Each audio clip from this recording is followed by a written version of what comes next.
ఒక్కసారి కొమ్మూరి గోల్డ్ కి కాల్ చేయండి. తాకట్లో ఉన్న మీ బంగారాన్ని విడిపించి మార్కెట్ ప్రైస్ కి వాళ్ళు కొనుక్కుని మిగతా డబ్బులు మీకు ఇచ్చేస్తారు. హాయ్ హలో నమస్తే వెల్కమ్ టు అవర్ ఛానల్. నేను మీ చార్మి. ప్రేమ పెళ్లి ప్రాణాలు తీసింది.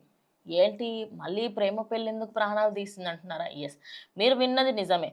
స్వయాన వాళ్ళ అత్త మామలే అమ్మాయిని చంపి వదిలేశారు. అయితే ఈ సంఘటన ఎక్కడ అంటే మన వికారాబాద్లోని తాండూరు దగ్గర జరిగింది. అయితే 5 నెలల కిందట అమ్మాయిని ప్రేమించి పెళ్లి చేసుకున్నాడు.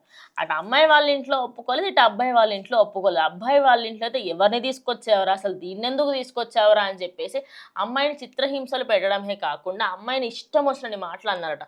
ఇప్పటికీ కూడా తను ఏ రోజన్నా ఏమైనా చేసినా, ఏమైనా పని చెప్పినప్పుడు, మన పని చేసినప్పుడు నీకు ఏం పని చేత కాదు, నువ్వు మనిషివే, ఇంత మా ఓడిని వాడేసినావు అని ఇంకా ఆ డైలాగ్స్ అనేటివి యూనివర్సల్గా అందరు అదే మాట్లాడుతూ ఉంటారు అనమాట. నువ్వు నా కొడుకుని పడేసినావు, నువ్వు అసలు ఎందుకున్నా ఏంటి అని ఇంకా చాలానే మాటలు అనేదట. ఇంకా పాపం అమ్మాయి కూడా చాలాసార్లు చూసింది ఎంత కష్టపడాల్సి వస్తుంది ఏంది అని చెప్పి. అండ్ ఇంకోటి వీళ్ళు అసలు చిన్నపిల్లలు అనమాట. ఐ గెస్ మేబీ 21, 22 ఆ ఏజ్లో ఉండుంటారు అంతే. దానికన్నా ఎక్కువ ఏజ్ అయితే కదా, మా చిన్నపిల్లల్లా కనిపిస్తూ ఉన్నారు. ఫొటోస్ వీడియోస్ అనేటివి నేను పక్కన ప్లే చేయిస్తాను. సో ఆ ఫొటోస్ చూసినప్పుడు అయితే అరే నిజంగా చాలా చిన్నపిల్లల్లా ఉన్నారే అన్నట్టు అనిపించింది అనమాట. అయితే వీళ్ళిద్దరూ పెళ్లి చేసుకున్న తర్వాత ఇంట్లో చెప్పకుండా చేసుకున్నారు. నేను చెప్పినట్టు వాళ్ళు ఏం చేశారు అంటే బయట వాళ్ళ అబ్బాయి వాళ్ళ అమ్మగారింటికి వచ్చారనమాట. ఇక నా కొడుకు ఎట్లాగూ చేసుకున్నాడు కదా అని చెప్పేసి తల్లి కూడా ఏంటంటే నార్మల్గా సరే అని వదిలేసిందనమాట స్టార్టింగ్లో. కానీ ఆ అమ్మాయి మీద కక్ష అనేది డే బై డే పెరిగిపోయింది. ఒక సందర్భంలో ఇంకా గొడవ పడి, ఇంట్లో నుంచి గొడవ పడి నేను ఇంకా వాడి దగ్గరికి వెళ్ళను అని చెప్పేసి అమ్మాయి వాళ్ళ తల్లిగారింటికి వెళ్ళిపోయిందంట. వెళ్ళిపోయిన వెంటనే ఈయన ఏంటంటే అరే వెళ్ళి మాట్లాడదాము, చూద్దాము ఏంటి అనేది. ఈ అమ్మాయి పేరు అనుష. వాళ్ళ ఇంటికి వెళ్ళి ఏం కాదు నాతో రా, నేను నిన్ను మంచిగా చూసుకుంటా అని చెప్పి బ్రతిమాలి బుజ్జగించి మళ్ళీ ఇంటికి తీసుకొచ్చుకున్నాడు.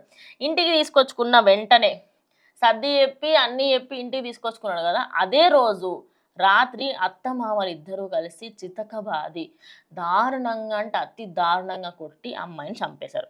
అయితే వికారాబాద్లో జరిగిన ఈ ఇన్సిడెంట్ చాలా లేట్గా వెలుగులోకి వచ్చిందనమాట. అంటే జరిగిన చాలా సేపటికి, చాలా రోజులకి బయటకు వచ్చిందని తెలుస్తుంది. అయితే ఈ అమ్మాయికి సంబంధించి ఆ అమ్మాయి చదువుకుంటూ ఉన్నప్పటి నుంచి ఈ అబ్బాయి మీద ప్రేమ ఇదంతా కొనసాగుతుందట. ఇంట్లో తెలిసిన టైంకి అప్పటికి వీళ్ళిద్దరికి పెళ్ళైపోయి ఉండడంతో ఇంకేమీ చేయలేక అలాగే వదిలేశారంట. సరే మీ మీ పనులు మీరు తీసుకోండి అని చెప్పేసి. ఇప్పుడు వాళ్ళిద్దరూ ప్రేమించి పెళ్లి చేసుకున్నారు సరే, మీరిద్దరు అలాగున్నా బాగుండు. ఎందుకంటే అమ్మాయిని నువ్వు ఇంటికి తీసుకొచ్చి అటు బుజ్జగించి బతిమాలి అంతా చేసి ఇంటికి నువ్వు తల్లిగారింటికి తీసుకొచ్చి నువ్వు అక్కడ మీ పేరెంట్సే చంపితే ఆ అమ్మాయి ఎవరి దగ్గర ధైర్యంగా ఉంటుంది? ఎవరి దగ్గర ఉండకపోయేది కదా. సో ప్రజెంట్ సొసైటీలో ఇలాంటి కేసెస్ అనేటివి ఎక్కువ అవుతున్నాయి. అయితే భర్త చంపుతాడు, లేదు అంటే అత్తమామలు చంపుతారు. ఇదేమీ కాదంటే కన్న తండ్రి కన్న తల్లే చంపుతుంది. అంటే ఎట్లాగించి పెళ్ళిళ్ళు చేసుకుంటే సావాలా, లేకపోతే పెళ్ళి చేసుకున్నావా సస్తావు నువ్వు అన్నట్టుగా ఉంది. మనం ఈ మధ్య కాలంలో చూస్తున్నాం, కొంతమందిని డ్రమ్ములలో పెట్టి చంపడాలు, కొంతమందిని ఉడకబెట్టి పొయ్యిల్లో పెట్టి చంపడాలు, ఎట్లా హనీమూన్కి అని చెప్పి తీసుకెళ్ళి అక్కడి నుంచి చంపడాలు. అమ్మాయిలది ఇదంతా. ఇటు అబ్బాయిలదేమో నువ్వు ఎక్కడికో వెళ్తున్నావు నాకు అనుమానంగా ఉంది, అనుమానాలతో చంపడాలు. ఆ అమ్మాయికి అక్రమ సంబంధాలు అంటగట్టి అలా చంపడాలు. మొన్న ఒక కేసు కూడా చూసిన, అందులో అయితే ఆ అమ్మాయి పిచ్చిది అందుకే దాన్ని వదిలేస్తున్నా అని చెప్పారు. అంటే ఒక మెంటలీ డిసార్డర్ పర్సన్తో నేను ఉండదలుచుకోవట్లేదు అని చెప్పే అది మంచి రీజన్ అనమాట. అరే పిచ్చిదాంతో నేను ఉండను అని చెప్పి మంచి రీజన్. అలాంటి రీజన్ చెప్పి విడిపోయే వాళ్ళు చాలామందే ఉన్నారు. అంటే సొసైటీలో ఇన్ని జరుగుతూ ఉన్నాయి. మరి ప్రేమ పెళ్ళిళ్ళు చేసుకోవద్దా అంటే పోనీ అరేంజ్ మ్యారేజ్లలో ఏమైనా మంచిగా ఉన్నాయంటే అట్లా లేవు. నేను రీసెంట్గా ఒకటి చెప్పిన మీకు, కట్నం ఇవ్వట్లేరు అని చెప్పేసి ఆ అమ్మాయికి కట్నం గురించి వేధించి ఇంటికి పిలిపించి తండ్రిని, అదేవిధంగా ఇటు తండ్రిని చంపేసిర్రు. ఇప్పుడు వాళ్ళ ఫ్యామిలీ మొత్తం జైల్లో ఉంది. ఇలా చెప్పుకుంటూ పోతే అరేంజ్ మ్యారేజ్ చేసుకున్నా ఏదో ఒక తలకాయ నొప్పే, నువ్వు అదేమంటారు లవ్ మ్యారేజ్ చేసుకున్నా కూడా తలకాయ నొప్పి. అంటే ఎట్లాగించి at the end of the day ఎవరో ఒకరు సావాలా, లేకుంటే ఎవరో ఒకరిని నువ్వు చంపి నువ్వు పెళ్లి చేసుకోవాలా. దీని బదులు సింగిల్గా ఉండడమే బెటర్ అనేది ఇప్పుడు చాలామంది అభిప్రాయపడుతుంది. ఎందుకంటే తల్లిదండ్రులు తెచ్చిన సంబంధం మంచిగా ఉంటలేదు. పోనీ మనం ఇష్టపడి పెళ్లి చేసుకున్న అమ్మాయి రేపటి రోజు ఎట్లుంటుందో ఏందనేది తెలియదు. సో ఇలాంటివన్నీ చూసినప్పుడే కొంచెం మనము ఎవరితో మెదులుతున్నాము, ఎవరితో తిరుగుతున్నాము ఏంటి ఇవన్నీ తెలుసుకుంటే మనము అరే మన సర్కిల్ ఎలాంటిది అనేదాన్ని తెలుసుకోవచ్చు.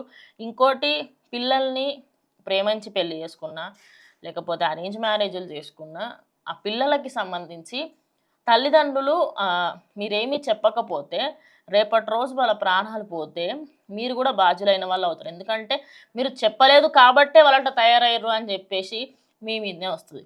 సో పేరెంట్స్ ఎప్పుడైనా కూడా దీంట్లో ఖచ్చితంగా పేరెంట్స్దే ఉంటుంది.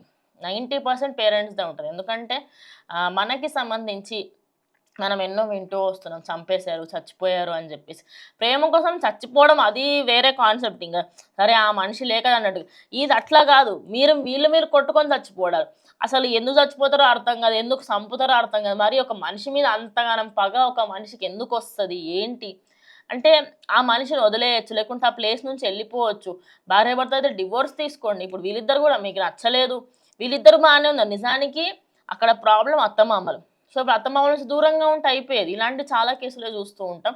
మరి వికారాబాద్లో జరిగిన ఈ ఇన్సిడెంట్ చాలా లేటుగా బయటకు రావడంతో చాలామందికి తెలియకపోవచ్చు. కానీ ఈ ఇన్సిడెంట్ తెలిసిన తర్వాత ప్రేమించి పెళ్లి చేసుకునే వాళ్ళు 1కి 10 సార్లు ఆలోచించండి ఖచ్చితంగా. ఎందుకంటే రేపటి రోజు ఏదైనా కూడా మీరే బాధ్యులు. ఏ దానికైనా అటు చెడైనా మంచైనా ప్రేమించి పెళ్లి చేసుకున్నారు కాబట్టి అది మీ మీదకే వస్తుంది. సో ప్రేమించడం గొప్ప కాదు, ప్రేమించి పెళ్లి చేసుకున్న తర్వాత దాన్ని నిలబెట్టుకోవడం గొప్ప. సో మీరు ఆ స్టేజ్కి ఉన్నారు అన్నప్పుడే పెళ్లి చేసుకోండి. చిన్న చిన్న ఏజ్లలో పెళ్లి చేసుకోవడాలు, నిబ్బా నిబ్బి వేషాలు చేయడాలు, నువ్వు లేకపోతే నేను చచ్చిపోతా, చేయి కోసుకుంటా, కాలు కోసుకుంటా, పీక కోసుకుంటా, ఈ డైలాగులు ఇవన్నీ కాదు.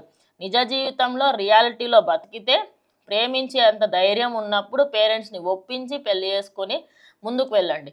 లేదు అంటే సింగిల్గానే ఉండండి. ఎందుకంటే మీ వల్ల ఒక అమ్మాయి ప్రాణం పోవచ్చు, లేదు అంటే మీ ఇద్దరి ప్రాణాలే పోయే అవకాశాలు చాలా ఉంటాయి. సో ఈ వికారాబాద్ ఇన్సిడెంట్ పైన మీరేమనుకుంటున్నారు? దీనిపైన ఖచ్చితంగా కమెంట్ చేయండి. ఇది వాళ్ళ వీడియో. ఇంకా వీడియోతో మళ్ళీ కలుస్తాం.